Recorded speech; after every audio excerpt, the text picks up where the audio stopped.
Exodus Kapitulo 11. Sa bundok ng Sinai, umalis ang mga Israelita sa Rephidim at pumunta sa ilang ng Sinai. Doon sa harap ng bundok sila nagkampo. Ikatlong buwan ito mula nang lisanin nila ang Ehipto. Umakyat si Moises sa bundok para makipagkita sa Diyos. Tinawag siya ng Panginoon doon sa bundok at sinabi, "Sabihin mo ito sa mga Israelita na mga lahi ni Jacob. Nakita niyo mismo kung ano ang ginawa ko sa mga Egyptyo, at kung paano ko kayo dinala rito sa akin, katulad ng pagdadala ng agila sa mga inakay niya sa pamamagitan ng kanyang pakpak. Kung lubos ninyo akong susundin at tutuparin ang aking kasunduan, pipiliin ko kayo sa lahat ng bansa para maging mga mamamayan ko. Akin ang buong mundo, pero magiging pinili ko kayong mamamayan at magiging isang kaharian ng mga paring maglilingkod sa akin. Sabihin mo ito sa mga Israelita."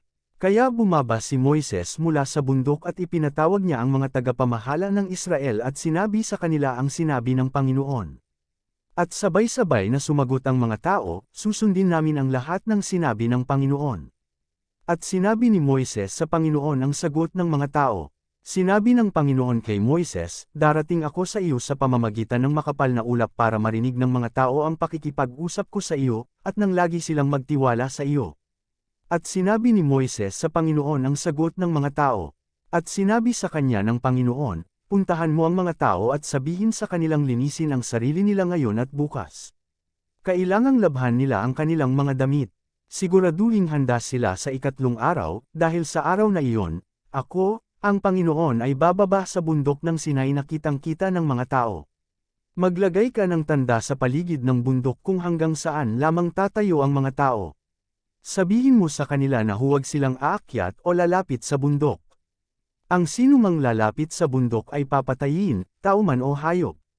Kung gagawin niya ito, babatuhin siya o kaya naman ay papanain, walang kamay na hihipo sa kanya. Makakaakyat lang ang mga tao sa bundok kapag pinatunog na ng matagal ang tambuli." Bumaba si Moises sa bundok at inutusan niya silang linisin ang mga sarili nila. At nilaban ng mga tao ang kanilang mga damit.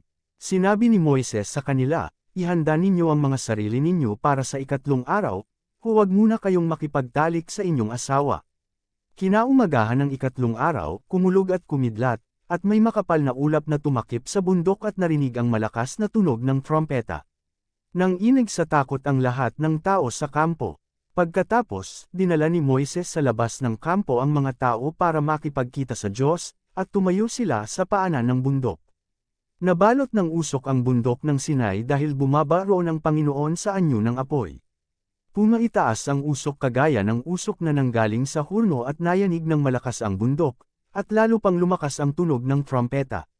Nagsalita si Moises at sinagot siya ng Panginoon sa pamamagitan ng kulog. Bumaba ang Panginoon sa ibabaw ng bundok ng Sinai, at tinawag niya si Moises na umakyat sa ibabaw ng bundok. Kaya umakyat si Moises, at sinabi sa kanya ng Panginoon, "Bumalik ka sa ibaba at balaan mo sila na huwag silang lalampas sa hangganan na inilagay sa paligid ng bundok para tingnan ako, dahil kung gagawin nila ito, marami sa kanila ang mamamatay.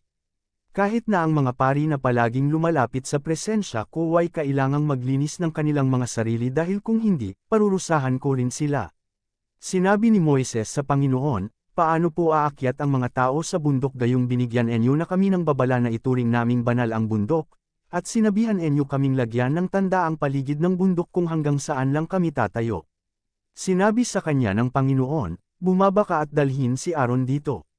Pero ang mga pari at ang mga tao ay hindi dapat pumunta rito sa akin, para hindi ko sila parusahan." Kaya bumaba si Moises at sinabihan ang mga tao.